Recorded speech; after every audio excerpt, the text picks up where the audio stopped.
In fifth, we have the Most Holy Trinity Church in New York, built sometime between 1882 and 1885 on land that previously served as a graveyard until 1853.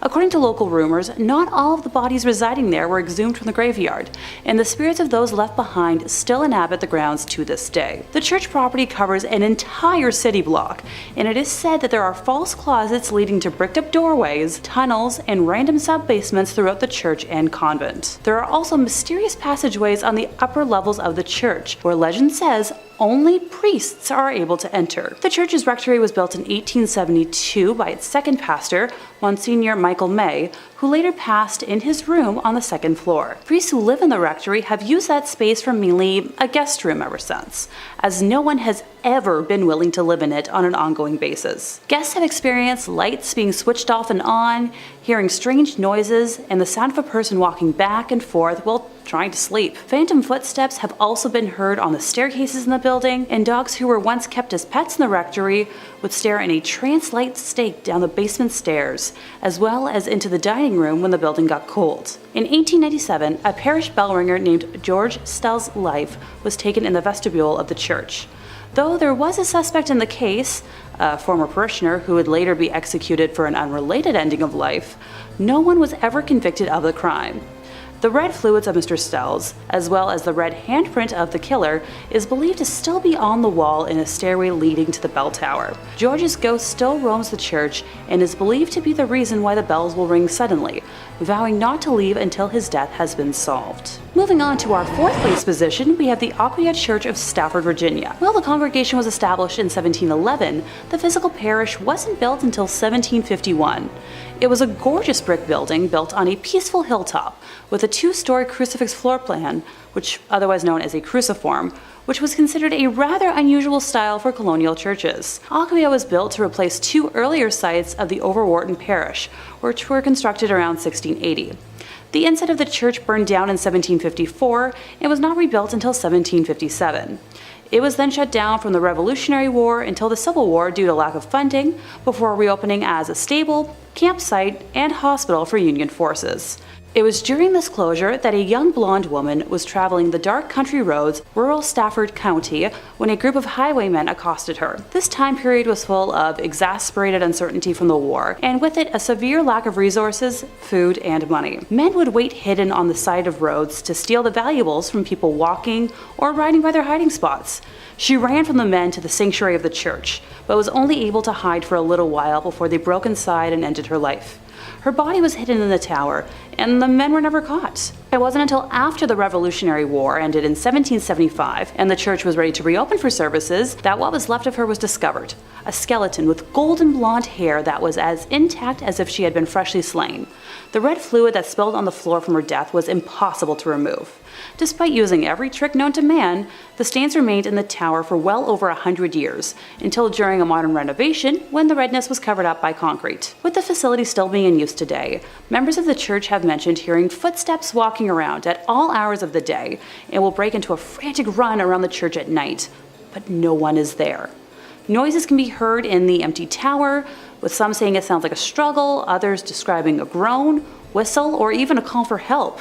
Many have also mentioned seeing a transparent woman in the church's windows, on the balcony, or even in the graveyard, dubbing her Blonde Beth after the hair of the skeleton. In the 1900s, brave people would try to stay overnight at the church, but were chased away by what they described as an unfriendly presence. A custodian working in the graveyard saw a ghostly woman's face floating above the graves, while another man saw a woman smiling at him through the balcony windows before she vanished. Number 3 on this list is Egg Hill Church. This church was home to one of the worst tragedies a church has ever been host to. I've never been a real churchgoer myself, but from my understanding, love, life, spirituality, all of this is supposed to be in the air when you go, and the whole reason for doing so. Death and hate and violence, that's all supposed to be left at the door. Pennsylvania's Egg Hill Church didn't quite do that. Instead, they invited death into the church on one particular Halloween night. Many years ago, the whole community gathered into the church on Halloween.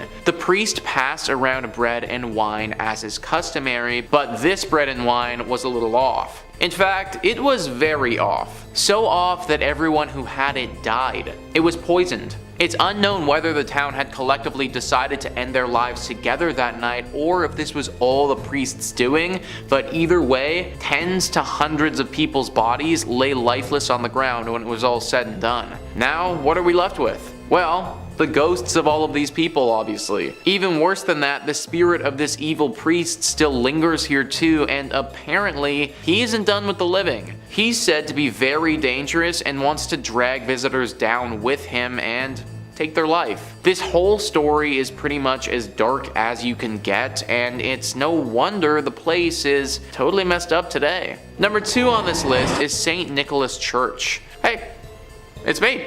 It just so happens that my church is haunted by a dozen spirits. Great. List first says St. Nicholas Church is practically haunted by default. That's because the village of Pluckley, its home, is reputably the most haunted locale in all of England. The Kent village is home to the Watercress woman, who occupies the Pinnock Bridge, and to the ghost of a schoolmaster who committed suicide in front of his pupils. According to a conservative estimate, Pluckley contains no fewer than 12 active spirits. The church itself is said to be the home of both the beautiful ghost of Lady Daring and the Lady in Red, a ghost who searches the adjacent churchyard for her lost baby. The ghost of a former miller who worked in the area is also said to haunt the churchyard in search of a long-lost love. Also, the ghost of a monk at nearby Greystone's house is also said to be seen during the night. Finally, visitors to St. Nicholas have reported seeing lights in the church's windows when no one was inside. So we have another church with just a plethora of horrible things. Someone taking their own life, a missing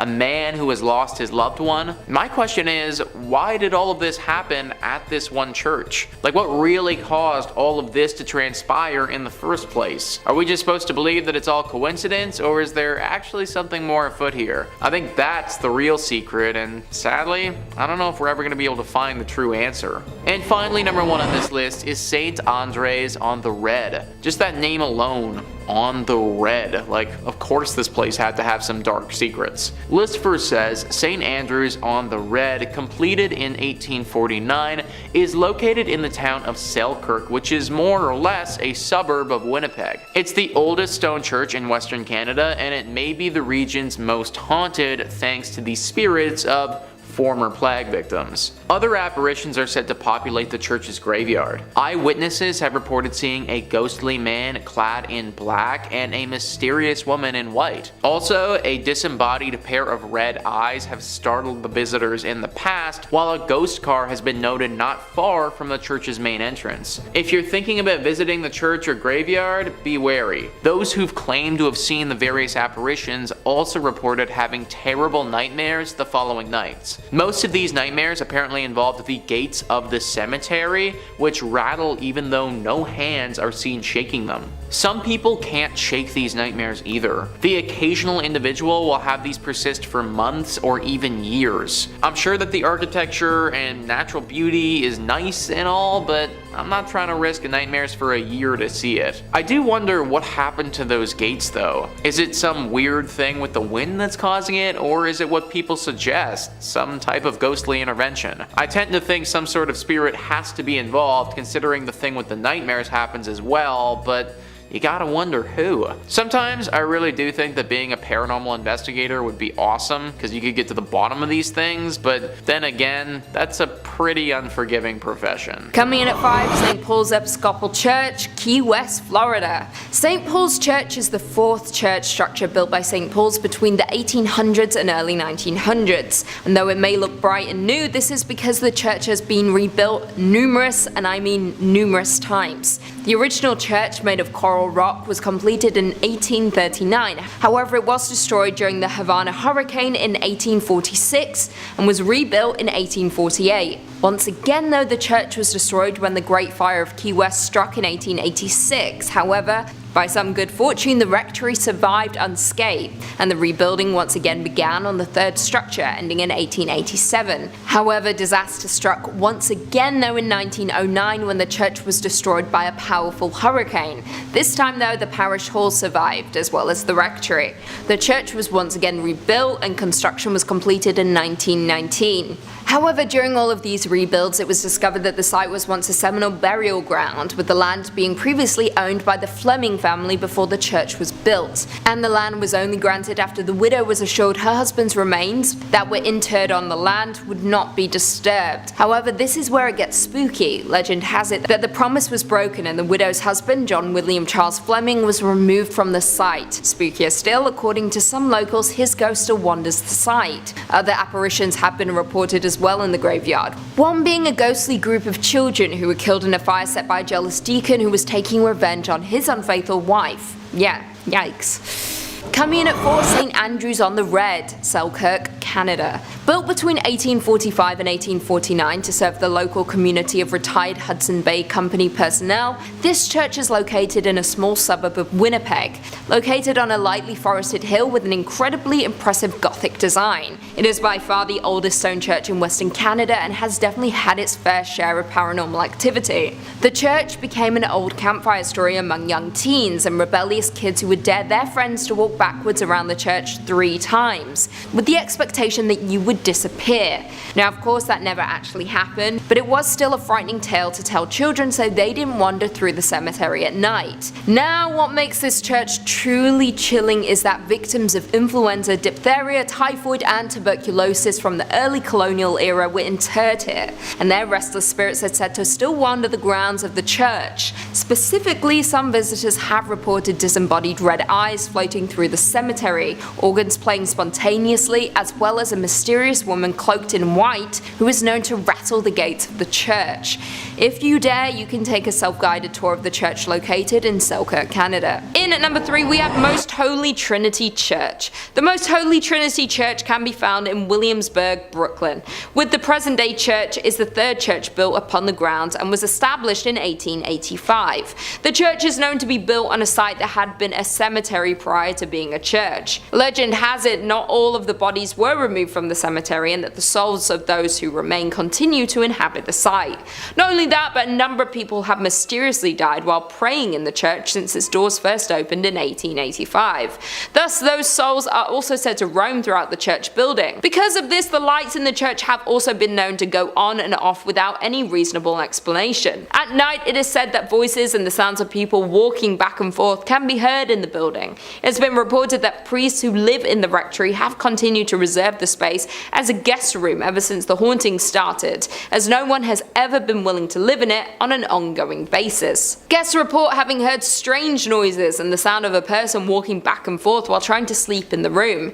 Phantom footsteps have also been heard on the staircases in the buildings, and the dogs who were once kept as pets in the rectory would stare in a trance-like state down the basement stairs, as well as into the dining room when the building got cold. With the number of souls trapped in the building and scary ghost stories throughout the years, it's hard not to believe that this church is cursed by the devil. In at number 2, we have the Abbey of the Black Hag. The Abbey of the Black Hag lies in the centre of the West Limerick in Ireland. It has been a source of paranormal and archaeological intrigue for centuries. It is named after Catherine D. O'Connell and was originally thought to be 13th century due to Vatican records. However, it may be 100 or so years older than this. St. Catherine's Augustinian Abbey was one of the few medieval convents in Ireland during the 1290s. Pope Martin V closed the convent after the locals were terrified of one nun practicing black arts and witchcraft within the abbey, which is known as the Black Hag cell.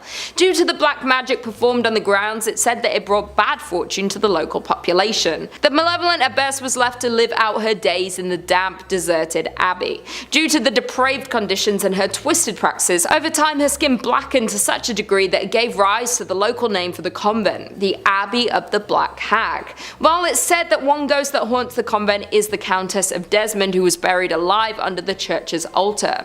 Sightings of her menacing ghostly figure prompted an investigation of her grave, while visitors say you can hear her screams and scratching the stone to escape in the early mornings throughout the ruins of the abandoned church. And finally, in at number 1 we have St. Louis Cathedral. The cathedral located on Jackson Square, St. Louis Cathedral is actually the 4th cathedral built upon its current location. The cathedral is the oldest continually operating cathedral in America. The 2 buildings which used to house the congregation of St. Louis's cathedral were destroyed by unfortunate events. The first building used as the cathedral was lost to a hurricane in 1722, just 4 years after the city's official founding. The cathedral, which replaced the earliest structure, then burned to the ground in New Orleans' Good Friday fire in 1788. The third itinerary of St. Louis's cathedral was built in 1794, but by mid-1800s the congregation decided that they wished to enlarge their parish church. Thus the 4th version of St. Louis Cathedral went up in the 1850s. Perhaps the most famous ghost associated with the St. Louis Cathedral is that of Père Antoine. Père was a Spanish Capuchin friar at St. Louis Cathedral. He arrived in New Orleans in 1774 and was named pastor.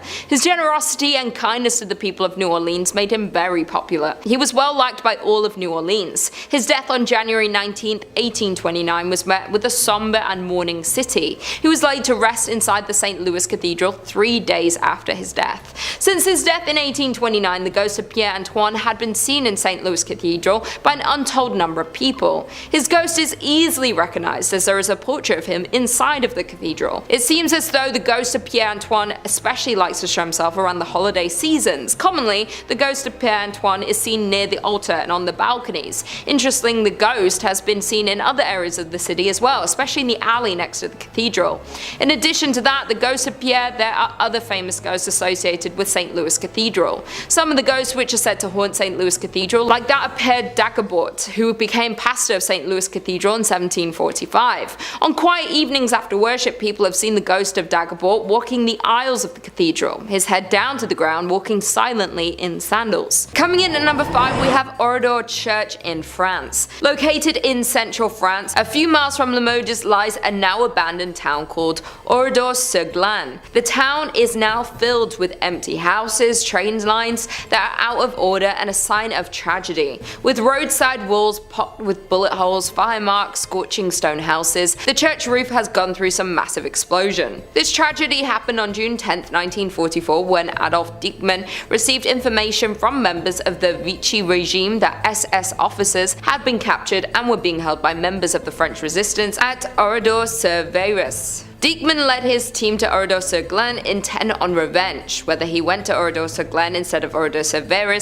on purpose, or whether he mixed up the two towns because of the similarity in their names, is something we will never know. The men of the village were quickly rounded up, then herded into a variety of surrounding barns and garages, as the women and children were confined to the local church. Then a gas explosion was placed in the church and lit aflame. There was only a handful to survive the tragic accident that happened at the church of this town. With all the lives lost in the church and surrounding town of that night, it is said to be haunted by many spirits. As some witnesses report, as they stand at the church's windows at night, they see the dark spirits of the people who lost their lives walking through the ruined village's deserted streets. Others state they often smell the aroma of burning wood and flesh as it lingers over this abandoned village. Until recently, the new residents would leave gifts along the border of the village of the martyred as a peace offering for the spirits that still haunt the church. In the end, we will never actually know the reason behind the attack upon the Oradour Church on June 10, 1944, though some think there was an evil entity or spirit upon the church that coerced the attack to happen.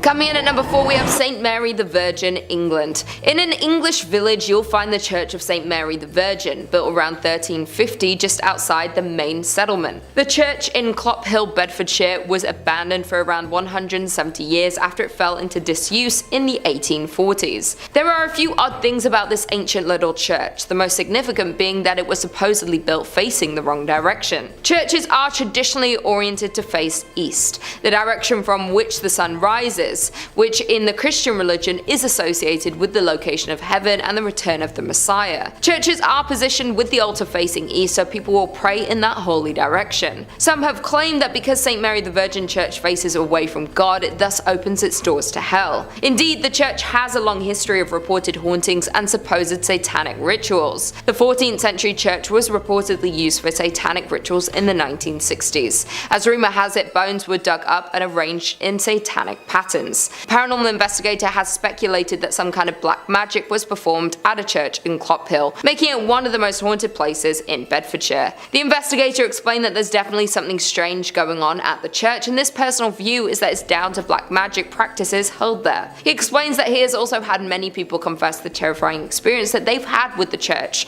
One filmmaker told the investigator that he saw a dark shape that was extremely tall coming towards him. The filmmaker and his colleague ran when he felt something grab his arm, even though he couldn't see anything. Once police arrived to the scene, instead of laughing the claim off, they congested that they've spent a lot of time guarding the abandoned site, as many people experienced the same thing. Over the years, many people have reported seeing strange things near the church, from mysterious hooded monks to tall dark figures. Number 3 on this list is Greyfriars Kirk and Churchyard. As the name Greyfriars might hint, this church is located in Scotland. History Hit says, with the kirk tracing its origin to 1598 and the graveyard dating back even further to the 1560s, Greyfriars Kirk and Kirkyard in Edinburgh is said to be one of the most haunted religious sites in the world. Known for body snatching and violent ghosts, the famously fearsome site has even been referred to by Scottish poet Robert Louis Stevenson. The site's most famous ghost is the Mackenzie poltergeist. George Mackenzie, who was known during his lifetime as a ruthless persecutor of Scottish Covenanters,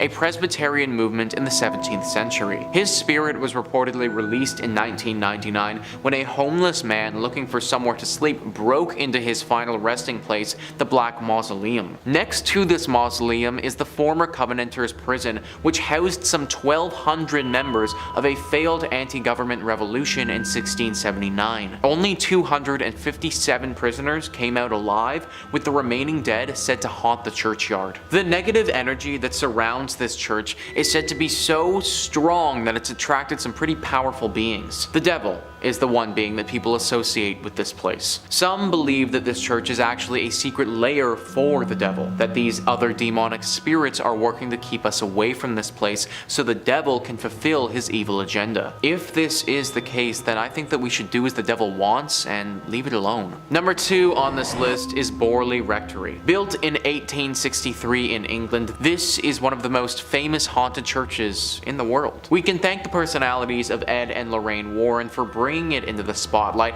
as they had quite the experience at this church back in the day. The horror stories began back in 1929. A journalist named V.C. Wall was a photographer in the woods nearby the rectory taking pictures one evening when they saw something very strange. From the outside, the rectory looked like it had a light on, but if you walked inside, it was all dark. Wall also saw the ghost of a nun that evening walking around the graveyard looking as eerie as you may expect. After they told people about this story, some ghost hunters came forward and provided an explanation. Back in the 1300s, there was a monastery here. At this monastery, a monk had a relationship with a nun. This was found out and resulted in deadly punishment for both people. The nun got it particularly bad though, because she was bricked up alive in the convent walls and left there to die. The 1929 story was the big one that kicked everything off, but after this happened, other stories started emerging. Stories about this land before the rectory was even built. Apparently this area of land was always haunted and dealing with ghostly presences. Strange rapping sounds, bells ringing,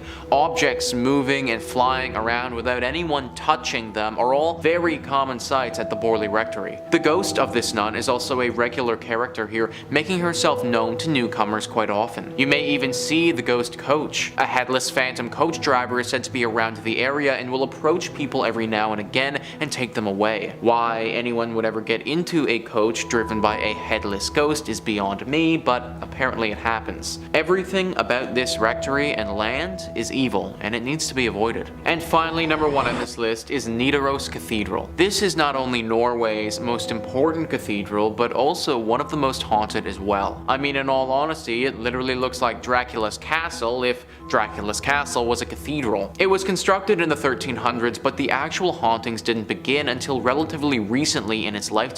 In 1924, Bishop Mary Gleditch saw something pretty scary and gruesome. The ghost of a monk who had a massive slash directly across his neck. Ever since that day, this monk is seen very regularly. Nobody knows why though. People and historians have looked through the history of this cathedral and can't seem to find any record of a big monk population ever staying here. However, it doesn't make sense that this random monk ghost would just show up out of nowhere, so you have to imagine that he was here at some point before. You also have to imagine that he got that cut on his neck here too. All of it is very dark and mysterious and makes you wonder what else happened here that wasn't documented. Number 5 on this list is the Old Post Chapel. This chapel is located in the Arlington, Virginia cemetery and is definitely one of the most haunted churches in the world. The Arlington Public Library writes, the Old Post Chapel was commissioned by Major George Patton Jr. in 1933 when he toured the chapels on the grounds of the Walter Reed Hospital. Patton told Post Commander Colonel Kenyon Joyce that the new chapel should combine the functions of a principal chapel with those of a mortuary chapel in one building. Workers broke ground in February 1934 and the chapel was officially dedicated on April 21, 1935, where it was known for its attractive spire and intricate stained glass windows. The chapel serves as a place of worship for the community, a wedding chapel, and a place of final honors for those laid to rest at Arlington National Cemetery. Many fallen service members have lain in wait in the Old Post Chapel for their final trip, and it's allowed family members to grieve in private. So it's unsurprising that many active duty service members have reported hearing disembodied voices and footsteps in the chapel when they've been there alone. Locked doors have unlocked themselves and opened on their own. Canine units patrolling with service people will refuse to go into the building and bark at the door, especially at night. And visitors describe a young grief-stricken woman dressed in white who waits for her sweetheart. Rumors are that she threw herself from the bell tower, which remains locked to this day. So what really sticks out to me there, guys, about that excerpt is the canine units. Dogs not wanting to go into this place because they're scared. You ever notice how animals can get skittish when a big storm is coming or something like that? Well, they sense these things and they pick up on stuff that humans just don't. I personally imagine that they probably have a similar ability with spiritual presences or anything of that nature. Also, considering how many people have been laid to rest here, it's no wonder why this place would be as haunted as people are claiming it to be. If you're going, then definitely pray before entering, but don't be scared to just avoid it altogether either. Number 4 on this list is the Abbey de Mortemer. This abbey was a whole thriving community at one point, but now it's a total ruin of its former self. For the purposes of this video, we're going to be zeroing in on the place of worship that they had at this spot and looking at how haunted that is. And let me tell you, it's pretty freaking haunted. In the 15th century, this place was booming and one of the brightest communities in France. It really looked like it was on the come up. But fast forward 200 years later and things had really fallen off. Greed had taken over and the men who were in charge were far more interested in their personal gain than the growth of this place. People started leaving and things started to wear and tear with time. Eventually there got to a point where there were only a handful of monks still there living under the leaky roof of this abbey. Well, in 1790 they met a very grim and sick fate. This was the time of the French Revolution and religion was very much out of favor. A group of revolutionists swept through the area and believing that the monks had some sort of treasure hidden here, they took them into the cellar and they killed them. The manner to which these men died was brutal. Because of this, it's believed that their spirit still clings to the ruins of this place. Future owners of this location had many run-ins with ghosts and even had to perform some exorcisms in their time being there. There have also been reports of werewolves and other demonic creatures here. The monks are by far the most spotted poltergeists though. The crazy thing is that apparently they aren't that evil. One would think that after their life was so ruthlessly stripped away from them that they would harbor some anger, but apparently they don't. If you do make it out here, then I recommend you pray not only as a form of safety, but also as a sign of respect for the souls of the monks who still live here. Number 3. Monaster Nagayal Duff, or Abbey of the Black Hag, if you don't got all that time. Wow, you see that? You see what that church is called in that little chyron below me right now? I'm just supposed to pronounce that with my lips? Okay, it's also called the Abbey of the Black Hag, and that's what we're going with. We're not calling it that other thing. I'm not doing that. Black Abbey of the Hag, only name this church has ever gone by, and it was built in 1298. And it was one of the well-known medieval convents in Old Ireland. The remains of the abbey still stand today in a secluded valley, making it already mysterious and supernatural place just that much more supernatural and overgrown and spooky. I mean, the place is called the Abbey of the Black Hag. You don't name a place that unless it's extremely haunted or if there's like a cool boss fight or something there. Sounds like it's straight out of Dishonored. It's believed that the last abbess, horrible word by the way, in charge of the abbey practiced witchcraft, and in the scary way, okay? She brought death, misfortune to the surrounding areas. Pope Martin V condemned the abbey, not being down for witches at all. The accused witch left to live out in the damp, deserted abbey by herself, which she probably loved because it sounds scary. Over time, her skin blackened, her hair furled, and her soul twisted, leading to the place being renamed the Abbey of the Black Hag. And if you can believe it, there's actually more to this one. The Count and Countess of Desmond once called the abbey home when attempting to flee their attackers, where the Countess was fatally struck by an arrow and buried by her husband. But it wouldn't be the end of the Countess, because sightings of a ghostly figure around the ruins of the abbey were common, meaning someone eventually went to dig up that grave, finding worn out finger bones, meaning she was still alive when she was buried. It's said now that a woman's panicked shrieking can be heard in the early hours around the abbey. Number 2. The Borley Rectory. The Borley Rectory is an old London estate that has the unique distinction of being considered the most haunted building in the United Kingdom. No big deal, or anything.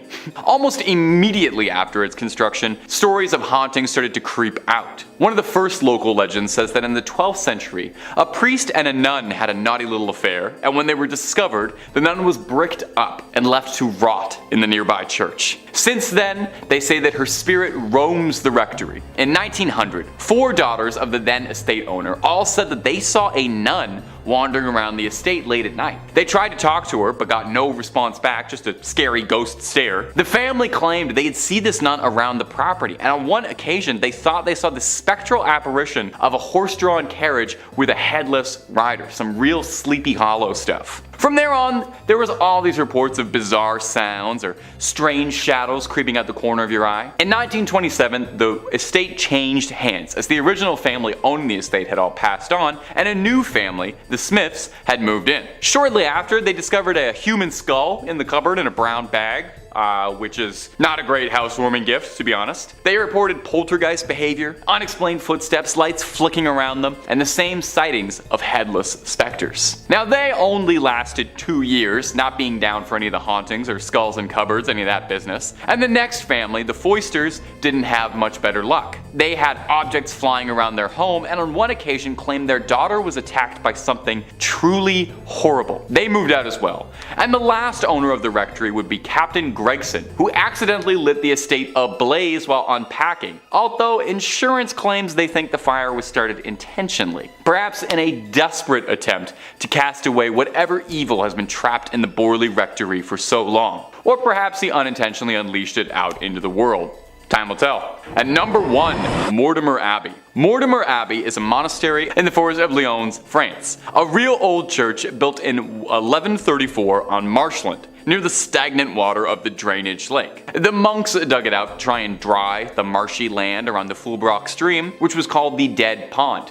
In French, Meltmal, which is where the name comes from. You can kind of hear it there. Mortemer, you know. Perhaps it's this history of being built on a dead pond is why Mortemer Abbey was doomed to be haunted. Now, the abbey flourished for centuries, but over time started to become claimed by the passage of time, and it fell into decline and disrepair. In the 17th century, there was an attempt to try and rebuild the abbey and recapture its former old glory, but the decline was already pretty present and had set in by that point, and by the time of the French Revolution, only 5 monks still remained in the abbey. Eventually, the abbey would collapse entirely and go private, and in 1863, the abbey would find itself in the hands of a rich Parisian family, the Delarus. Mr. Delarue moved his wife and his sons into the abbey, but soon discovered they weren't the only tenants. While walking the lawns, the young people of the house saw a light from the library. As if by an invisible hand, these hatches unfastened, their handles turned, and the windows and doors all opened.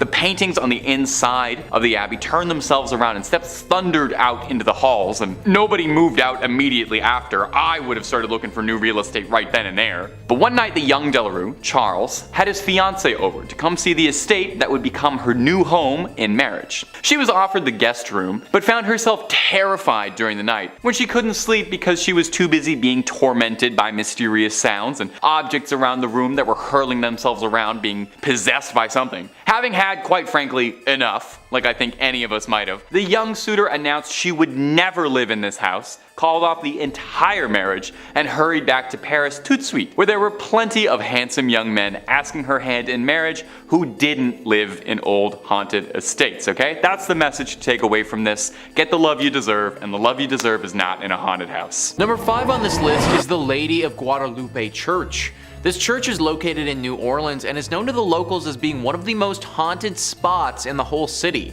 This location hasn't always acted as a place of worship, but for a long time was a chapel that you really didn't want to end up at. That's because for the longest time it was actually called the Old Mortuary Church. As I'm sure that you can probably guess, the crowd that entered this place wasn't the liveliest. In fact, using the word live to describe them is just flat out incorrect. New Orleans was hit hard many a time with epidemics, with yellow fever being especially bad. There were times during the city's history where the dead were too many to handle and they had to go somewhere.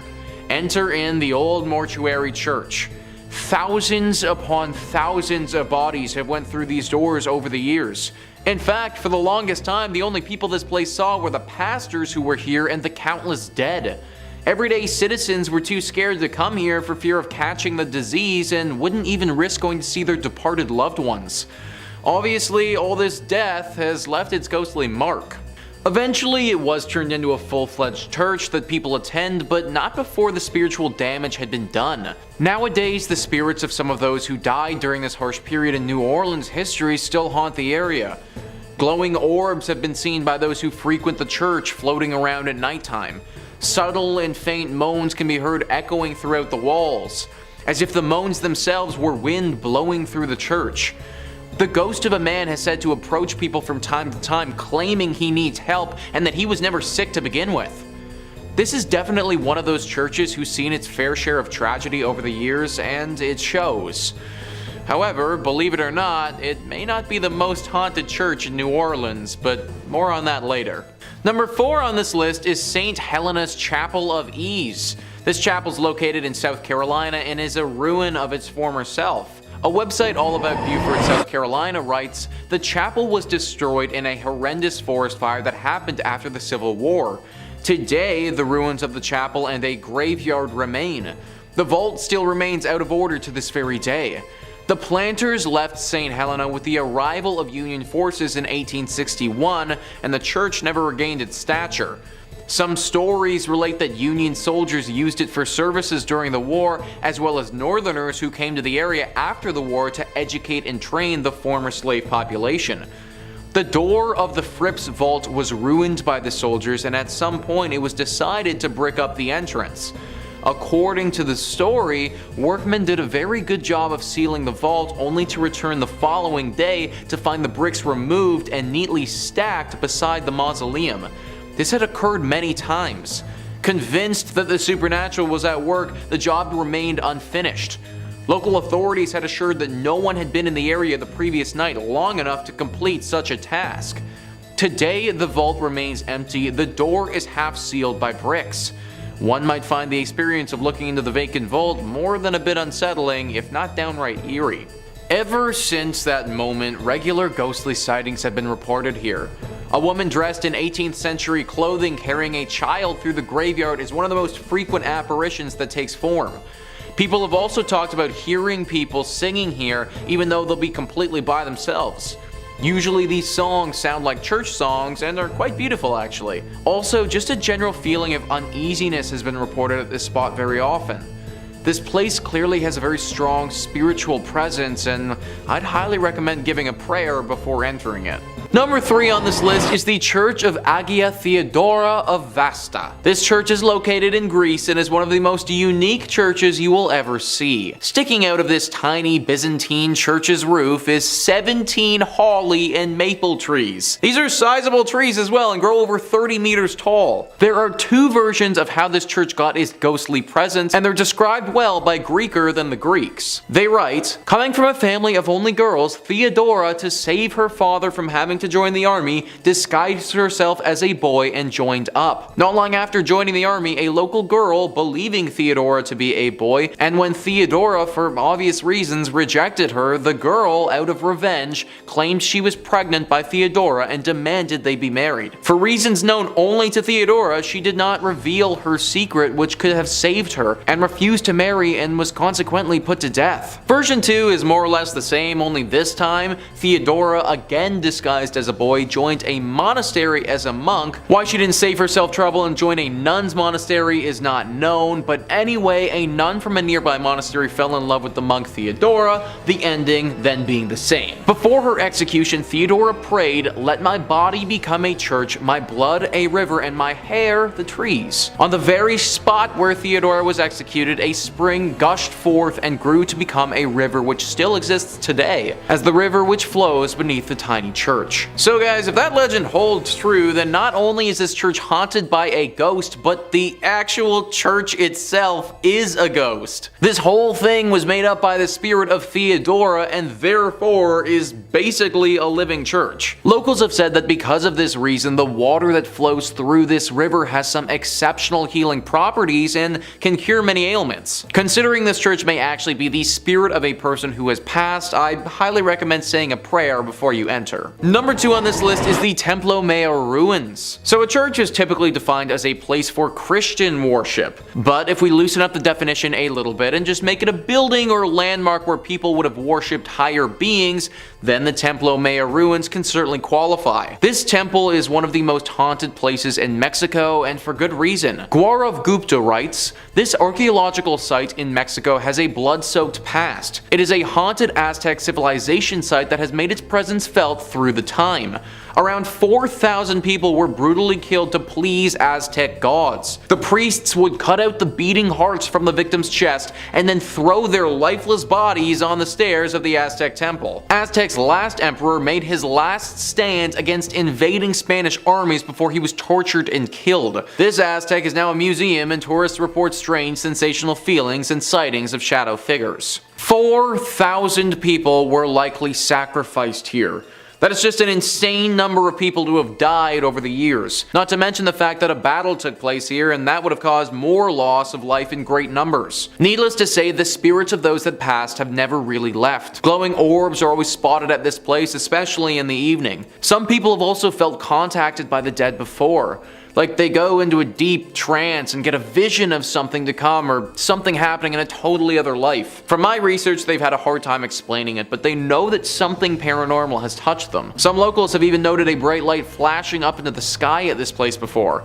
It happens very infrequently and doesn't seem to have any rhyme or reason to it, but every now and again you can spot a beam of light blast into the sky. I don't think it's unbelievable to think that this place is deeply haunted with all of the death that's happened here. From my reading, it seems to be decently safe to visit if you go during the daytime, but I'd still say a prayer to those that were lost here. And finally, number 1 is the Chapel of the Dead. This one is really interesting because it's actually a crypt underneath a big church. The Chapel of the Dead, or the Capuchin Crypt, is located in Italy, and it's underneath the Santa Maria della Concenzo dei Cappuccini Church. This church is located in Rome and was built in the 1600s. The church itself wouldn't be haunted if it wasn't for the 3,700 skeletal remains that are found underneath it. Yeah, that's right folks, this Chapel of the Dead has a bunch of dead in it. The remains of these dead are everywhere along the walls and represent different rooms of this underground chapel. There are 6 different rooms that comprise this chapel, and they are as follows: Crypt of the Resurrection, the Mass Chapel, Crypt of the Skulls, Crypt of the Pelvises, Crypt of the Leg Bones and Thigh Bones, and Crypt of the 3 Skeletons. Crypt of the Pelvises, guys, that's an actual thing. I feel like I don't need to go into detail about what sort of remains hang along the walls in that room, but yeah, that's an actual thing. And listen to what Wikipedia writes about the last room, the Crypt of the 3 Skeletons. The center skeleton is enclosed in an oval, the symbol of life coming to birth. In its right hand it holds a scythe, symbol of death, which cuts down everyone like grass in a field, while its left hand holds the scales, symbolizing the good and evil deeds weighed by God when he judges the human soul. A placard in 5 languages declares. Obviously, with all this being said, this place is deeply haunted. It sounds like something straight out of an Indiana Jones movie, and from what locals have said, it definitely could be. Severe bad luck can befall those that enter into this chapel, and it seems to be totally random. I could enter it and be like 100% fine, but you could enter it and just have horrible things happen to you for years. It's a really interesting place to read about, but definitely not the sort of place I'd recommend visiting. Number 5 on this list is the Borobudur Temple. Borobudur Temple is located in Indonesia and is frankly extremely beautiful. It's located on the island of Java and is one of the biggest Buddhist temples in the entire world. It truly looks like something from a legend or from something directly out of an Indiana Jones movie. Now, it was built many hundreds of years ago, between 780 AD and 840 AD during the Salandria dynasty. There's a lot of lore that surrounds this temple and a ton of mystery. Located in a very remote location, it kind of got forgotten about for several hundred years. Then in 1970, it was almost rediscovered by UNESCO, and it was decided that they would try and rejuvenate it to its former glory. Now, during the process of rediscovering this beauty, they also rediscovered the darker side of this place, which has people believing, at least at one point, the devil may have been hiding here. Gruesome visuals etched into the interior of this temple depicting some just horrible things. Torture, beheadings, displays of sheer violence that I can't get into detail on YouTube about. Some awful drawings showing what would have gone down here at one point in history. Also, along with these acts of violence, some drawings that seem to point to the presence of the devil. Drawings looking at potential rituals that would have been performed in honor of this devil. People worshipping the devil and praising him, all of that. Nowadays, it's pretty understood that this place no longer hides the devil. But for several hundred years, it's very possible this could have been a bit of a stronghold for either the devil or another evil spirit. Number 4 on this list is the Chernobyl Church.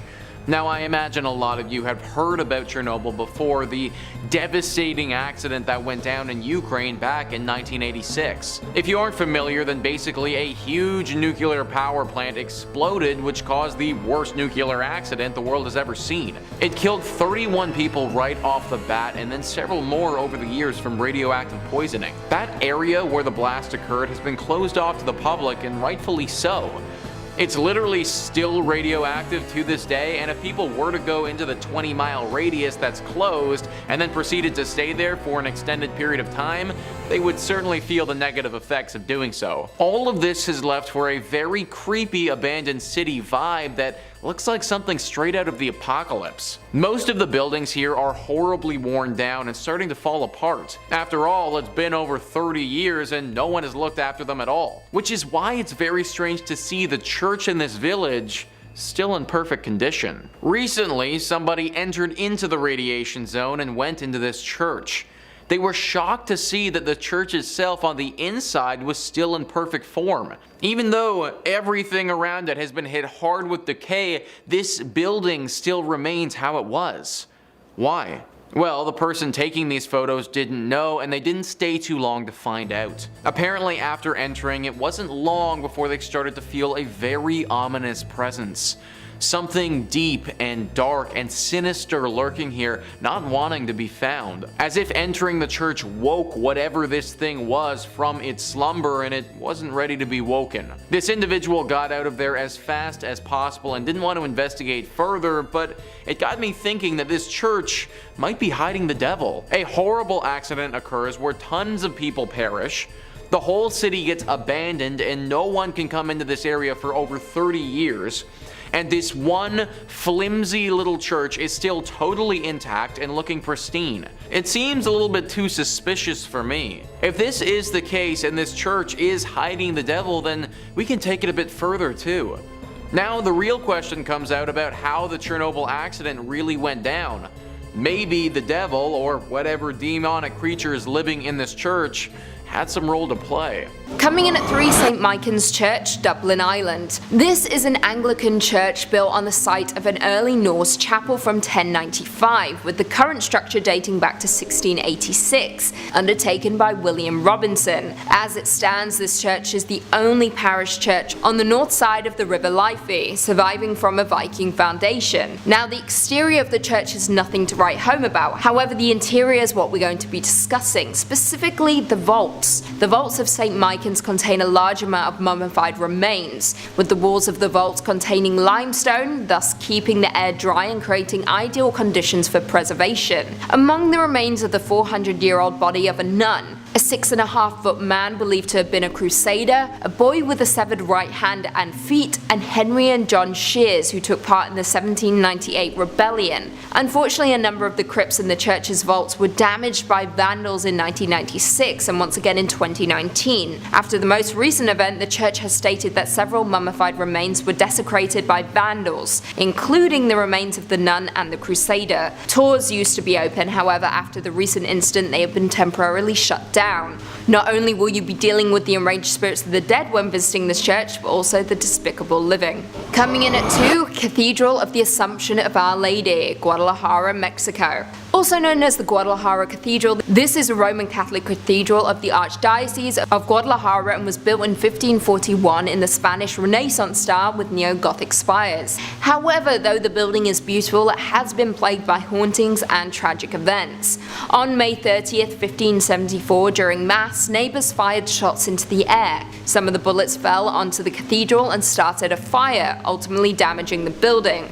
A second tragic event struck in 1818 when an earthquake shook the city, causing the towers and dome to collapse.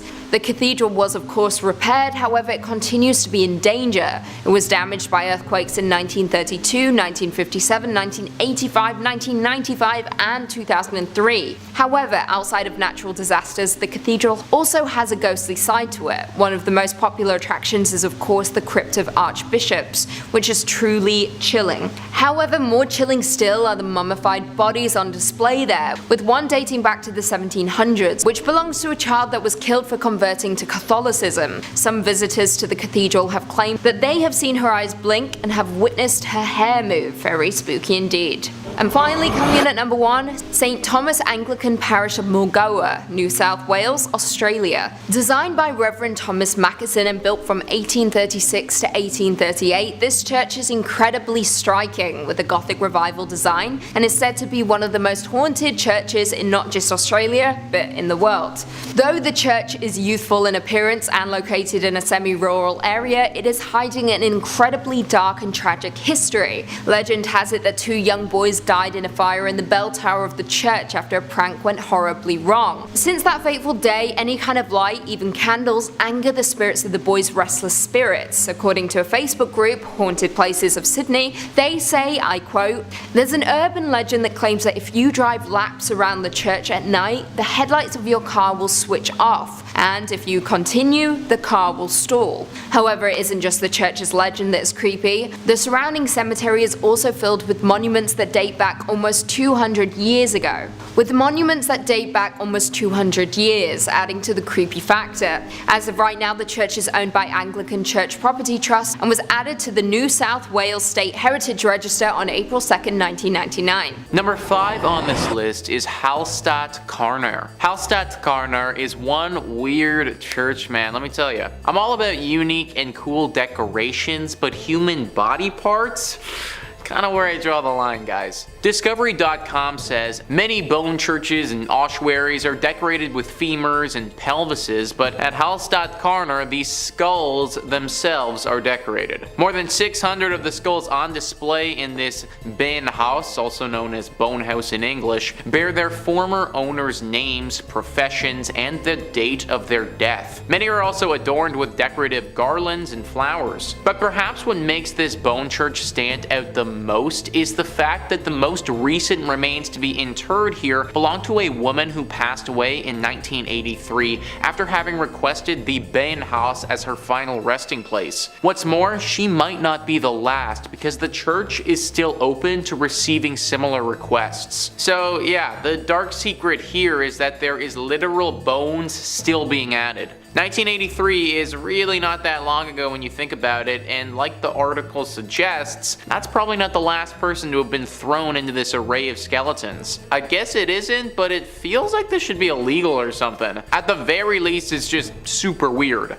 Like, why is a bunch of dead bodies and bones and stuff bringing anyone closer to God? Isn't the whole point of church to connect with your spiritual side? Not get grossed out by a bunch of dead people who you might have even known at one point. The church is located in Austria and has got to be one of the scariest churches in that country for sure. Unless you want your bones to be added to some religious display, I would stay away from this place. Number 4 on this list is the St. Louis Cathedral, a beautiful church like many on this list, which is riddled with spirits. The list first says, like the city it serves, the St. Louis Cathedral in New Orleans is a font of strange myths and legends. Originally built by the city's French rulers, the modern cathedral wasn't completed until the 1850s. According to lore, the ghosts of the old structure came along for the ride. One of the cathedral's better known ghosts, Père Dagobert, was an 18th century priest. Dagobert was renowned for his kindness, especially his willingness to treat the poor and terminally ill. During the 1760s, several members of his congregation decided to revolt against the city's new Spanish rulers. The mainly French and Creole rebels successfully pushed the initial Spanish force out of the city, but a larger force later managed to claim New Orleans for the Spanish king. Infuriated by the earlier rebellion, Irish-Spanish governor Alejandro O'Reilly decided to not only execute the rebels, but also leave their rotting bodies on the doorstep of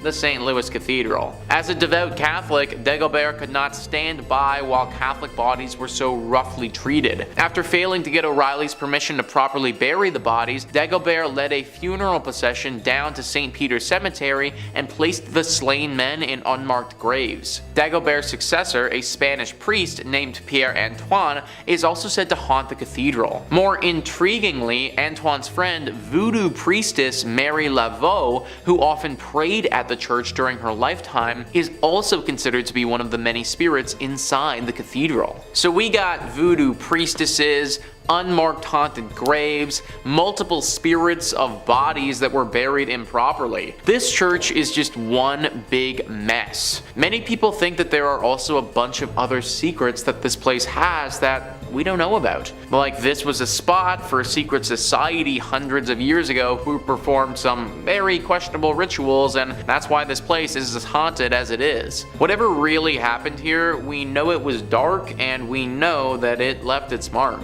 In the middle of this creepy sandwich, in third place, we're taking a closer look at St. Mary the Virgin, located on the outskirts of Clophill, England. Originally built facing the west sometime around the year 1350, it's believed to have been erected on top of a leper hospital run by monks. I'd like to take a moment to note that it was built in the quote-unquote wrong direction, with churches traditionally facing east, the direction from which the sun rises, which is associated with the location of heaven and the return of the Messiah in Christian religion. Altars inside of these holy buildings would face in the eastbound direction for prayers. Some have claimed that because St. Mary the Virgin faces away from God, it thus opens its doors to hell, and ergo responsible for the tale I'm about to tell. The building was abandoned in 1848 when the rector at the time made the decision to have a new church built instead of expanding the previous one, which was much needed due to the rapidly growing congregation.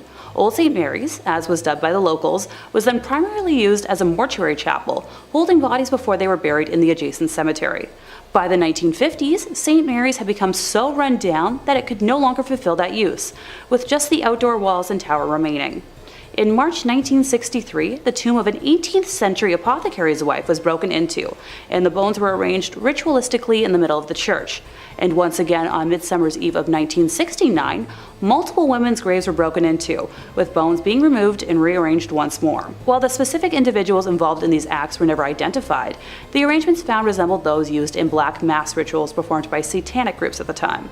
After the first incident in 1963, a rare decision was made to rehollow, or in more simple terms, re-bless the altar that was left in the building, in a failed attempt to protect the building from evil. Later that year, Reverend Harold Colthurst reported stumbling upon a group of men in the building that were in the midst of a mysterious ritual, being quoted as saying that the men were trying to communicate with evil spirits, chanting some sort of mumbo-jumbo. They were definitely in league with the devil. Modern-day visitors to the now landmark have reported seeing a plethora of ghostly figures during the day and nighttime, faint lights moving about before vanishing mysteriously, along with reports of a chilly and oppressive atmosphere even during warm days. In second place, we're visiting l'Abbaye de Mortemer, or Mortemer Abbey. It was originally built in 1134 on land gifted by King Henry I. The stagnant water of the drainage lake, which was dug out by the monks to dry up the marshy land, was called Mortemer, or the Dead Pond, giving the monastery its name. Totally not ominous or anything. The monks constructed what was then one of the largest monasteries in the world on said land. The legend says that after the passing of his only son, King Henry wanted to reform his daughter Matilda and had her locked in a room in the abbey for 5 years. The anger and hate she felt from being sent away and isolated stained and seeped into the walls of the monastery, cursing it for eternity. After her eventual release, she went on to live until 1167, when it said her spirit returned to Mortemer Abbey to haunt the area as the White Lady. She is said to appear on nights close to a full moon, moaning as she drifts through the now ruins of the monastery. Those that have seen her report that she alternates between wearing black and white gloves. If she appears to you with white gloves on, you're destined for good luck. But if she appears with black, you'll be expected to pass within a year. Alas, Matilda is not the only spirit one must worry about if visiting the abbey. When the monastery was at its peak in the 1500s, a frail and suffering woman was brought to the monks with an illness it was believed that only they could aid. It was revealed that she was possessed by the spirit of a wolf and cursed to become a werewolf for several nights. The monks chained her to a room and conducted multiple exorcisms in an attempt to eradicate the spirit. The monks were able to exorcise the evil wolf spirit or demonic force out of the woman, but it then attached itself to the grounds and walls of the monastery. Several hundred years later, in 1884, a man named Roger Saboureau was hunting in the woods nearby when he was attacked by a large werewolf. He shot it multiple times, killing the creature, but when he returned home at dawn, he found the body of his wife bearing wounds matching those he had given the wolf. People say the spirit of Roger's wife and his own heartbroken spirit still wander the area when the moon is full. The abbey was exorcised by the church in 1921, but still remains haunted to this day. And coming in first place, we have the Abbey of the Black Hag, locally known as Monasterengalegduff. Please don't curse me for my pronunciation. St. Catherine's Abbey, or simply as Old Abbey. It's located roughly 2 miles east of the village of Shanagolden, in the townland of Old Abbey. Gee, can you tell where it got its name? One of the earliest recorded nunneries in Ireland, with its first official record being around 1298, it was built on land donated by John Fitzthomas, and has the typical layout for abbeys of its time, with a dining hall, cells, isolated meditation areas, and other rooms still able to be identified amongst the ruins today. During the 15th century, there was a major battle for supremacy in the area between the Earl Fitzgerald and the prestigious Butler family, of which the Earldom of Ormond belonged. It got to such an extent that the local bishop was known to pray for peace between the families at masses. During one of the nightly attacks, Earl Fitzgerald attempted to get his wife to safety, but as he was pulling her onto his horse, an arrow pierced her thigh, shattering the bone and spraying red bodily fluids. As he rode on, the Countess appeared to have succumbed to her injury, leading the Earl to seek sanctuary at St. Catherine's. The heartbroken man was certain his wife had passed, so he swiftly buried her beneath the altar and continued elsewhere to find safety. As the night went on, the nuns and residents began to hear hair-raising screams and made the decision to rebury the Countess in hopes of bringing her peace. When they dug up the body, they discovered her fingers were broken and her nails had been torn off. The poor woman had been buried alive, with a very slow and torturous end of her life. To this day, it is believed that the Countess has been unable to find peace and continues to scream in anguish, waiting for her husband to save her from a fate truly worse than death. Moving slightly ahead in time, we come to the Black Nun herself. Described as one in the order that wasn't content with being humble, helping others over herself, and the servitude to God, she instead craved power. The hag had her own cell, where she worshipped Satan and performed black magic, becoming a slave to the occult. This was the highest form of blasphemy in the church, and the other nuns in the order fled the abbey, while the hag remained in her now house of darkness. To complete her rituals, the Black Nun would venture into the local community and perform depraved, lewd acts and offer sacrifices, with bones of young community members later discovered on the grounds. In modern times, visitors have reported seeing the dark, shadowy figure of a nun wandering, the feeling of being constantly watched, and a disembodied hand reaching towards them. It has been reported that flashlights cannot function in the nun's cell, and modern batteries drain too quickly to have any sort of rational explanation. In at number 5, we have the Chapel of Ease. Located on St. Helena Island, which is part of the British Overseas Territories, we have the Chapel of Ease. During the colonial period, Chapels of Ease was constructed by farmers as a house of worship because their farms were located so far from the churches. This one was built using tabby construction between 1742 and 1747 and served the island farmers who were members of the Parish Church of St. Helena. It was once known as the White Church, as the combination of oyster shells and lime caused the structure to appear to glow white. Services came to a halt at the chapel after it was heavily damaged in a forest fire in 1886. The church was virtually abandoned when the farmers evacuated the island in the fall of 1861. During the federal occupation of St. Helena, the church was used frequently by several of the northerners who had come to the island to educate and train the freedmen. It was also used as a sanctuary by Methodist freedmen as early as 1868. To this day, the church is empty, left just as it was the last day of service. There have been many reports of hauntings in the chapel from explorers visiting the abandoned building. To start, the atmosphere of the church has been described as heavy, creepy, and hushed with the passing of time, while some visitors have even reported hearing whispers, prayers, and singing coming from the interior of the chapel. Others claim to have heard names being shouted in the silent burial ground and from the surrounding forests. Others have also said to have witnessed a lady shrouded in white walking among the tombstones with her family. Moreover, other visitors have witnessed a number of ghostly occurrences on the grounds, while individuals have reported strange sensations when walking through the church's graveyard. Not only that, visitors have seen ghostly figures of people dressed in 18th century clothing. In at number 4, we have Borley Rectory. Established in 1862, the building was originally built as a house for the residences of the parish rector.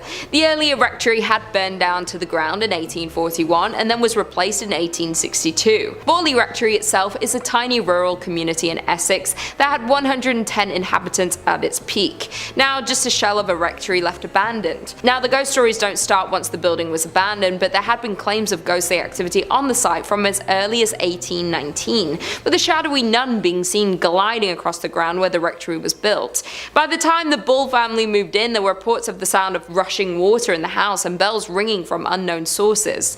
There were also reports of disembodied sounds of crashing and heavy footsteps in empty areas of the building. As with so many cases of alleged poltergeist activity, much appeared to be in the daughter of Ethel's room, being the subject of many hauntings. In 1900, Ethel saw what looked like a nun hiding in the trees, and as they reached out to the nun, the figure dissolved in front of her very eyes. As years passed, household items went missing. There started being mysterious messages appearing on the walls of the home.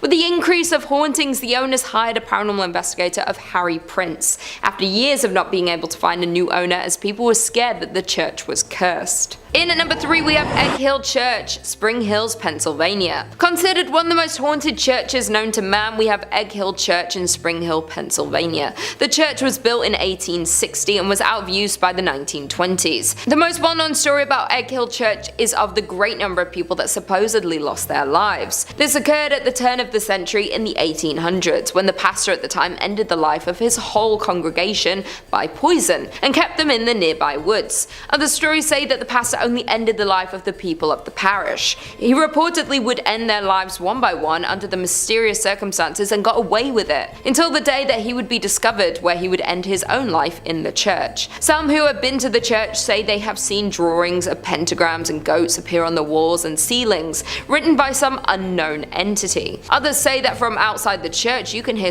strange noises coming from the inside when the church is locked up and supposedly empty. Some claim the sounds are similar to children's voices. Therefore, there is no doubt that this haunted church has the potential to be cursed by the devil. In at number 2 we have Aquia Episcopal Church in Virginia. This church is said to be one of the most haunted churches in Virginia. Legend says that the church and the church graveyard, which has graves dating back to 1738, are both home to paranormal activity that has taken place for over 200 years. Even the early years of the church being opened were marked with tragedy. In the mid-18th century, a woman was hiding from a group of men within the church's walls and lost her life. Even more upsetting was the fact that she was not discovered until years later, when the church reopened after the Revolutionary War. No one knows exactly the details of the loss, yet there have been several claims of paranormal activity since. Her hair just as blonde as the day she lost her life. At that time, the church had lost funding due to the Revolutionary War, and that might have been the reason why no one discovered her body until later. Moreover, it's been said that blood stains from the murder remained on the floorboards for nearly 100 years,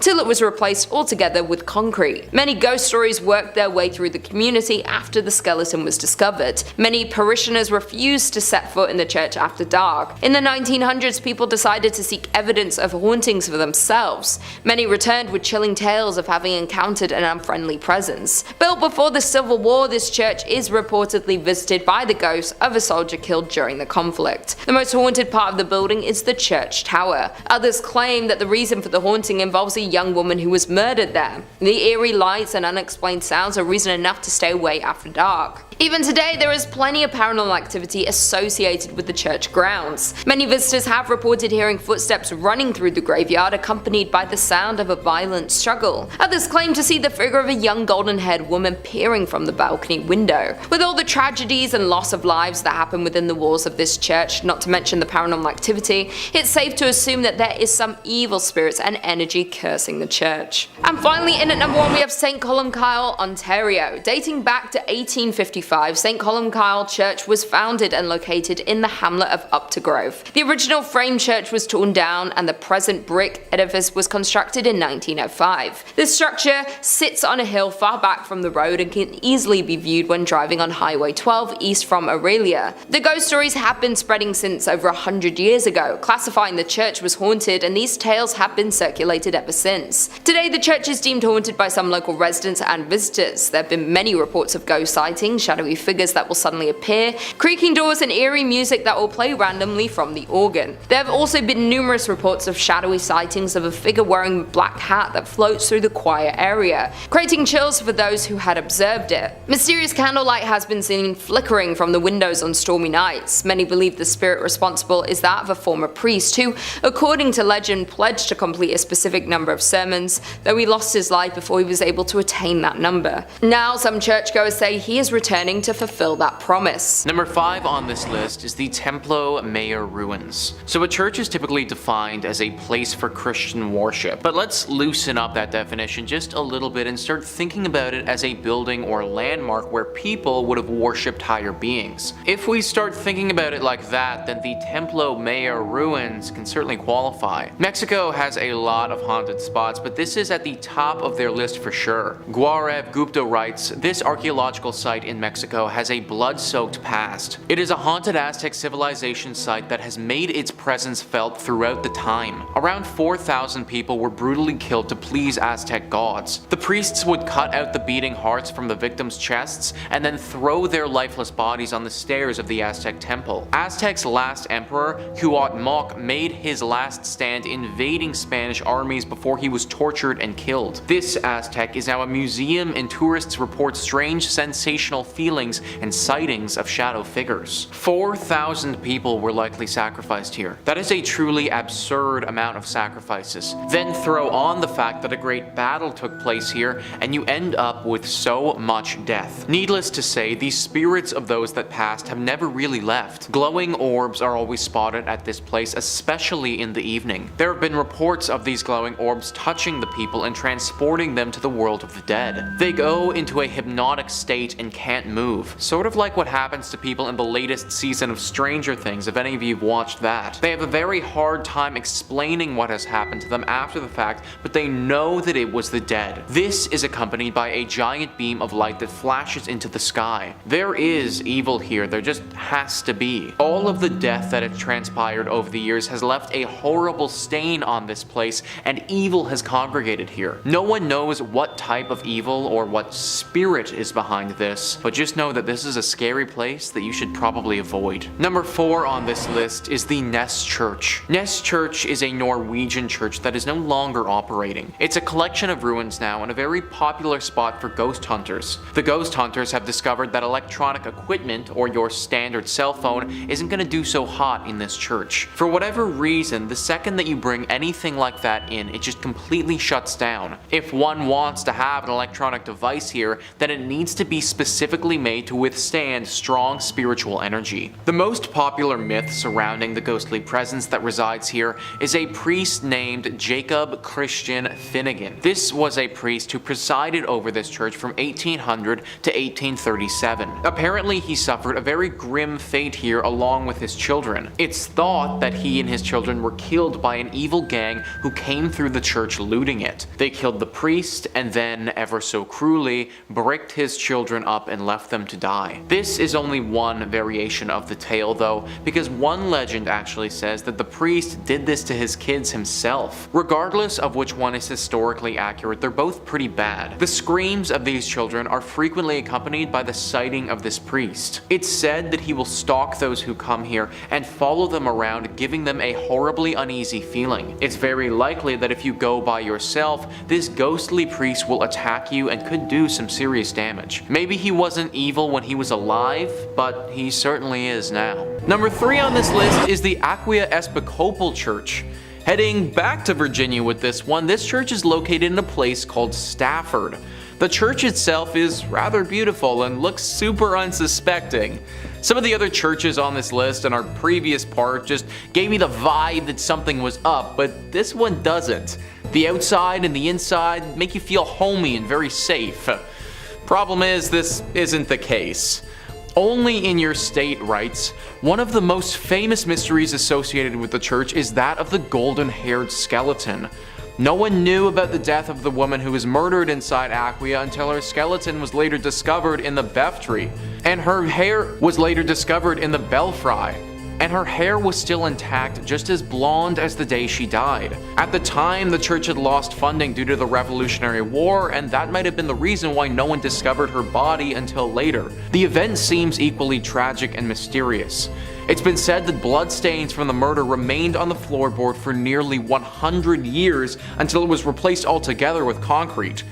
Not so surprisingly, many ghost stories worked their way through the community after the skeleton was discovered. Many parishioners refused to set foot in the church after dark. In the 1900s, people decided to seek evidence of hauntings for themselves.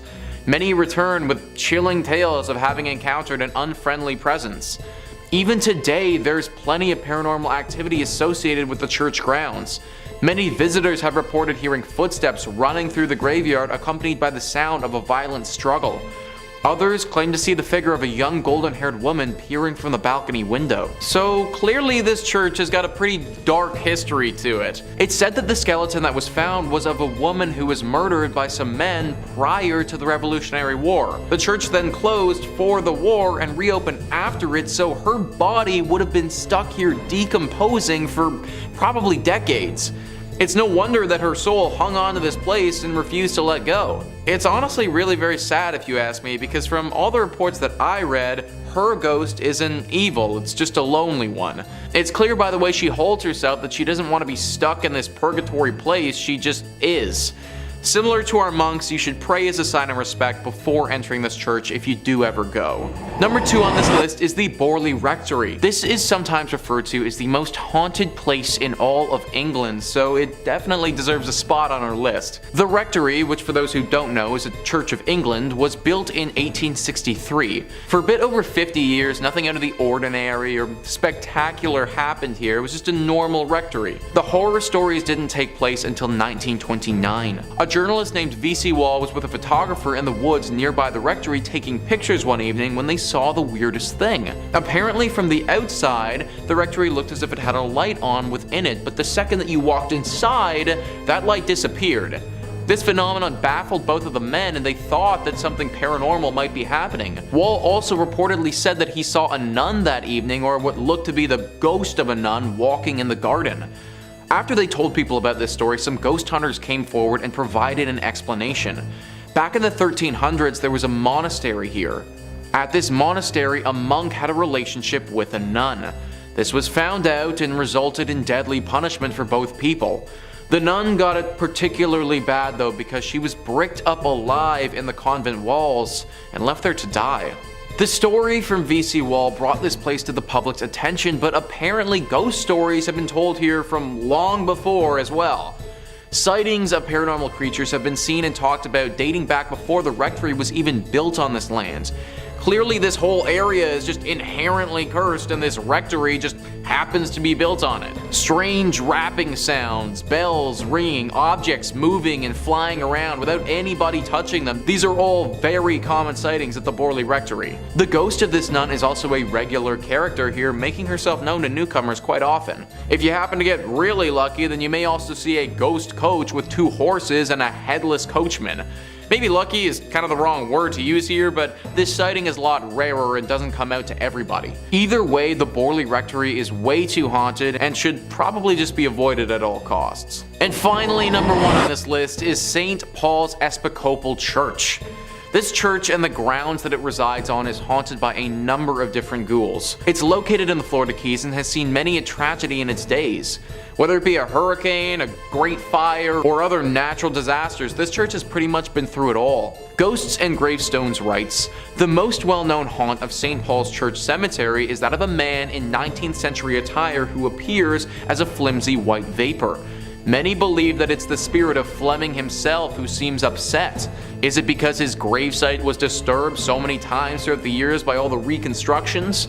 Nobody knows for sure, but his apparition has startled many.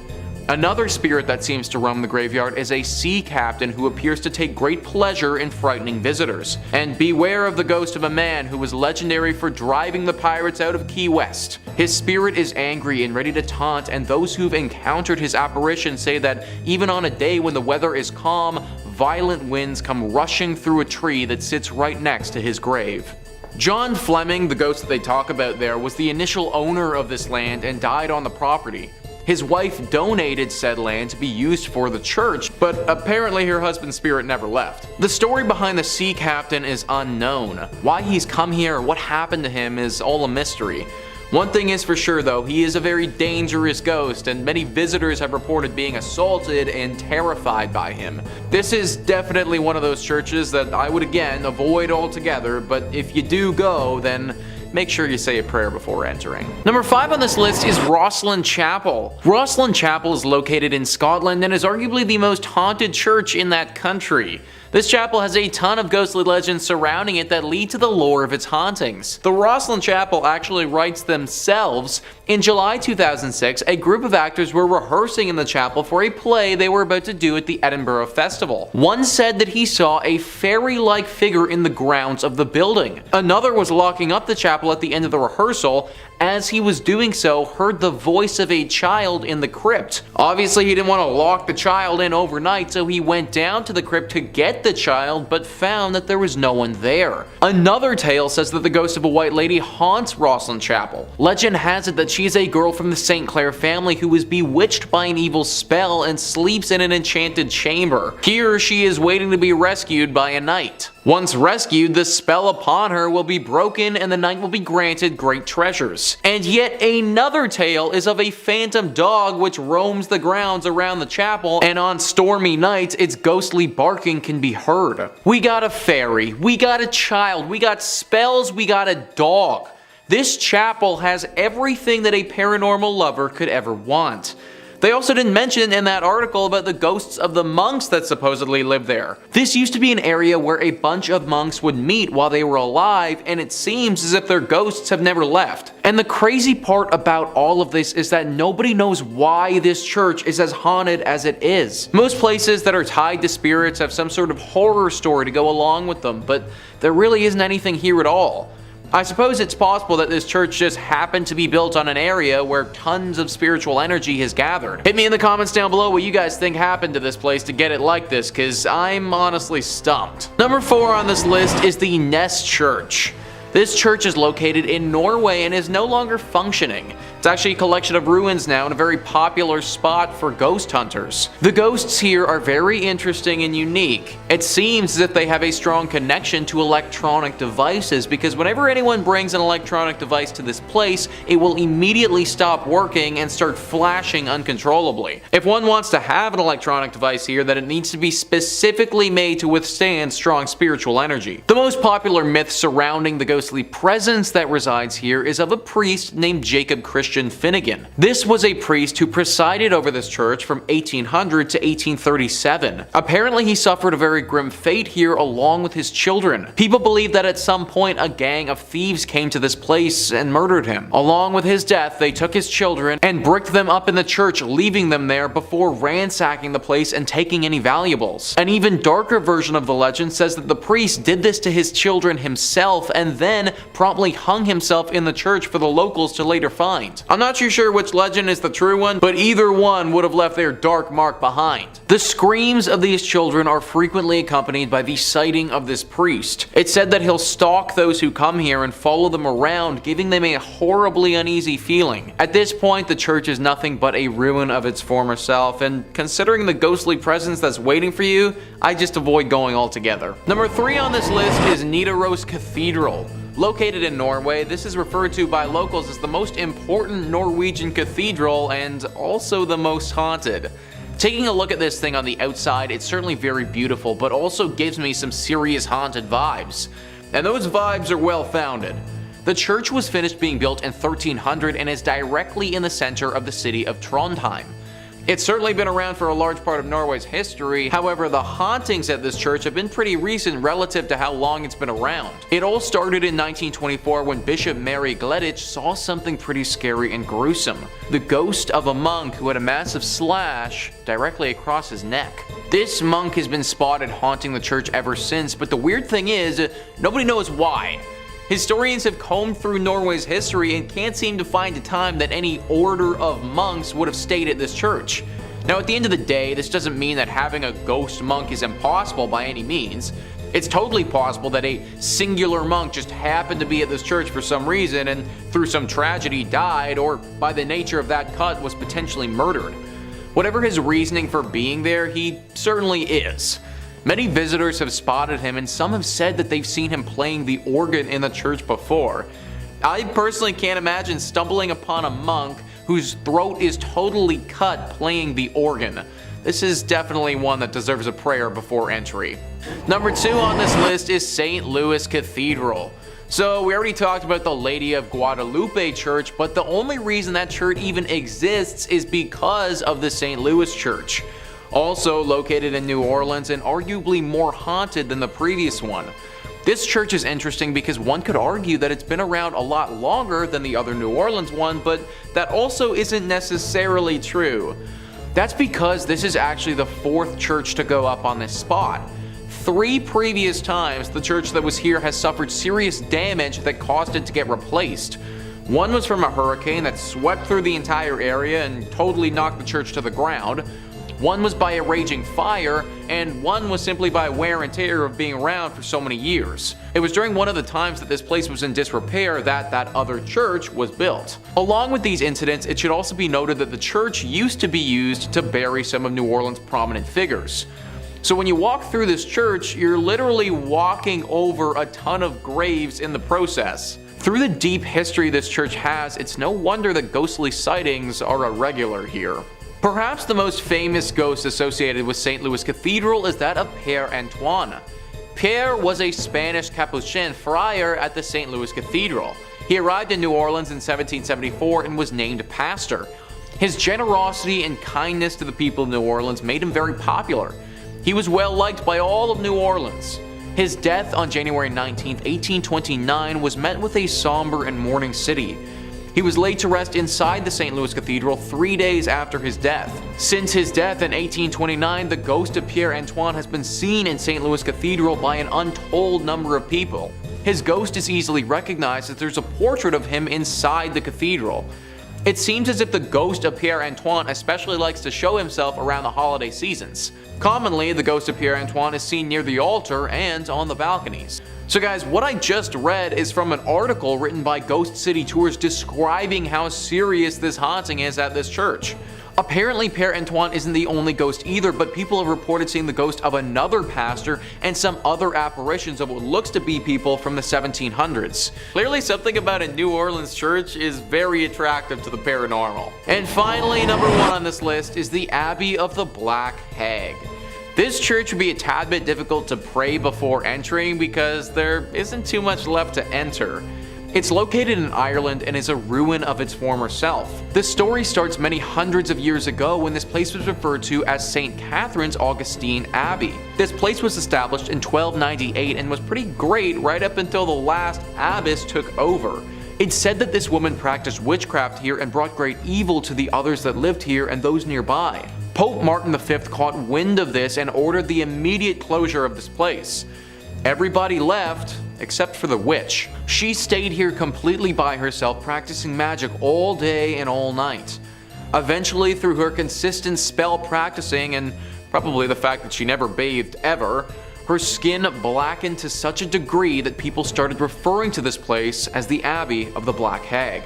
Apparently, this witch still resides here to this day, and the locals fear going here and risking her wrath. Tales have been told of livestock going missing, weird symbols appearing in the ground, and even the occasional child wandering into this area, never to be heard from again. I feel like praying before you go to a place like this might not actually help that much. In fact, I'd just try avoiding it altogether if I was you. Number 5. St. Mary the Virgin Church. Clop Hill, England. I gotta say, that sounds like it's a fake place, like where Sir Topham Hatt lives. Well, not only is it real, but it's home to a bone-chilling haunted church, St. Mary the Virgin Church. Now, St. Mary was built in 1350 outside the main settlement of totally real place Clop Hill. Traditionally, churches are built facing the east. I didn't know that. It's so it can align with the sun rising, which in Christianity is associated with heaven and the Messiah. Churches have their altars facing east, so you pray in that holy direction.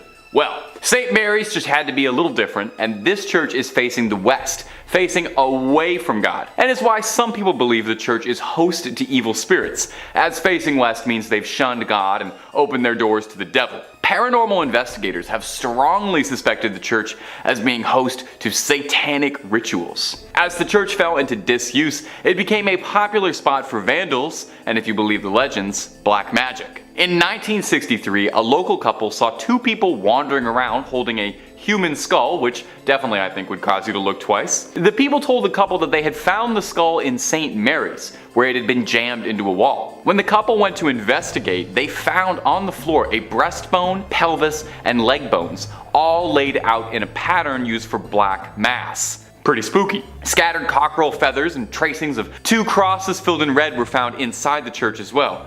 And as if that wasn't slightly unnerving enough, they also found that 6 graves of women in particular had been tampered with as well. All signs seem to be pointing towards some dark rituals happening at St. Mary's Church. Common sightings at the St. Mary's Church range from smaller scale things like strange screeching during the night or hearing the bell going off despite being long abandoned, and the more threatening reports seeing tall, dark figures wandering the ruins of the church, perhaps getting themselves ready for another ritual, or perhaps they've been contacted by a ritual and are arriving. Only thing I know is I won't be checking out the midnight mass there anytime soon. And if you're interested in way more scary stories of all manners, cryptids, conspiracies, churches, hauntings, aliens, we've got a little bit of everything at Top 5 Scary. So click on through, find something to get cozy with, and subscribe, and make sure you hit that bell so you catch all of our videos as they drop. But do all that stuff at the end of this one, okay? Because we got way more haunted churches for you coming right up. Number 4. Our next entry on the list today is going to be the Aquia Episcopal Church. And if you haven't said that, try saying that 10 times fast. I dare you. Located in picturesque Stafford, Virginia. The church has 200 years of history to it, which means it's also got approximately 200 years worth of ghost stories to study. When the church was first built way back when in the 18th century, it was stained by an unfortunate tragedy. You see, the surrounding areas were exhausted by war and the lack of resources food and money, and as such, brigands would take to the dark country roads to attack innocents during the night for whatever they had on them. Well, one young woman was hiding from a gang of highwaymen and marauders and sought out the church as a safe haven. Unfortunately, the bandits eventually caught up with her and she met an untimely end. Now, these men were never caught for their crime, and her body was not found for hundreds of years, left there to rot and decompose. And many believe that because of this, her spirit is tied to the church. And there have been several reports of hauntings ever since the discovery of those accursed bones. Visitors mention hearing footsteps frantically scattered around at night. These footsteps break into a run, but if you go searching, you'll never be able to find anyone attached to them. Voices can be heard in the room where she was attacked, some saying it sounds like a call for help or a painful scream of a struggle. Some go so far as to say they saw a transparent apparition of the woman in the church's windows or on the balcony. One story comes to us from a custodian who worked the graveyard shift there in the 1990s, claiming that he saw a ghostly woman's face floating above the graces, and says that he saw her smiling at him through the balcony windows before she vanished. One last one on this church. In the 1990s, to celebrate the bicentennial anniversary, the church sent out an invitation to a group of Civil War reenactors to fight a mock battle on its ground. During the night, one of the reenactors was complaining that there was a red and orange light that was flickering the entire night during the church that prevented him from sleeping. The man explained this to the father of the church, and the father explained back that there was no electricity in the vestry, and that the light must have been the spirit confused by why the Civil War had started up again. Imagine, you're a ghost, you're already out of time, and then you look outside and you see guys from your time? My little ghostly sense of the world would be so thrown off. I would have to buy a new ghost calendar. Number 3 on this list is Greyfriars Kirk and Churchyard. This church is located in Edinburgh in Scotland. History Hit says, with the Kirk tracing its origin to 1598 and the graveyard dating back even further to the 1560s, Greyfriars Kirk and Churchyard in Edinburgh is said to be one of the most haunted religious sites in the world. Known for body snatching and violent ghosts, the famously fearsome site has even been referred to by Scottish poet Robert Louis Stevenson. The site's most famous ghost is Mackenzie poltergeist George Mackenzie, who is known during his lifetime as a ruthless persecutor of Scottish Covenanters, a Presbyterian movement in the 17th century. His spirit was reportedly released in 1999 when a homeless man looking for somewhere to sleep broke into his final resting place, the Black Mausoleum. Next to this mausoleum is the former Covenanters prison, which housed some 1,200 members of a failed anti-government revolution in 1679. Only 257 prisoners came out alive, with the remaining dead sent to haunt the churchyard. This church is haunted by so much negative energy that people around the area believe it's actually attracted the devil. Basically, all of this evil has gotten the devil's attention, and it's possible that one of those evil spirits that's hiding out is the devil in disguise. It's also believed that the devil may have released all of these demonic spirits to keep people away from this place, as he's doing something sinister. We may never know for sure though. Number 2 on this list is the Church of St. Mary the Virgin. This church is located in Bedfordshire, England, and could very easily be a hiding spot for the devil. Bedfordshire Live says, the Church of St. Mary the Virgin in Clop Hill, Bedfordshire was abandoned for about 170 years after it fell into disuse in the 1840s. During this time, the church fell into ruin as it lost its roof and became a focal point for vandalism, antisocial behavior, and, according to ghost hunters, black magic. Over the years, many people have reported seeing strange things near this church, from mysterious hooded monks to tall dark figures. The 14th century church was reportedly used for satanic rituals in the 1960s. As rumor has it, bones were dug up and arranged in satanic patterns. Damien Odell, head of the Anglia Paranormal Investigation Society, theorizes that the hauntings are what remain of black magic rituals from many years ago. He explained there's definitely something strange going on at the church, and my personal view is that it's down to black magic practices held there. I think it's possible for a group of Satanists to conjure up something and leave it behind.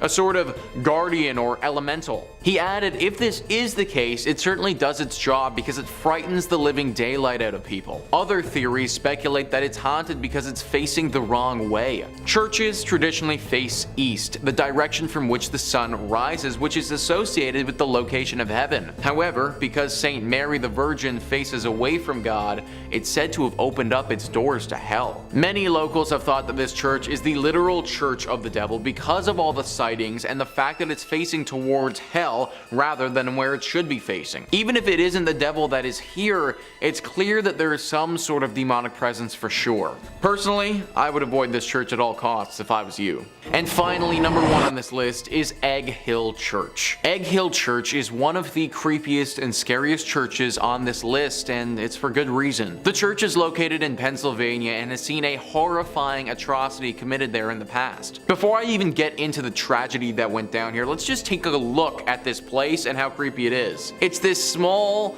barn-looking structure that doesn't look to be in good repair at all. It's got a few gravestones sitting out front of it, and it's relatively in the middle of nowhere. It looks like the sort of place where a serial killer would be lurking, or in this case, maybe even the devil. In the early 1900s, this place hosted a horrifying mass murder. The pastor of this church held a congregation, gathering everyone in the surrounding areas to this church. When they were all inside, he chained the door shut and murdered everyone. He wasn't just interested in his visitors though, because right after he was done with that, he took his own life as well. This was obviously a major shock to the community when it happened, but even to this day, it's left people baffled. The pastor apparently never showed this sick and sadistic nature in his character before, and this act of terror came out of thin air. That's why people have speculated before that he may not have been acting by himself. It's very possible that it was him in the flesh but not in the mind, that his body was simply acting as a vessel for the devil or another spirit as they did this. To this day, locals avoid this place and claim that there is a dark force that haunts it. Maybe it's the devil just sitting, waiting in this church for his next helpless victim to wander inside.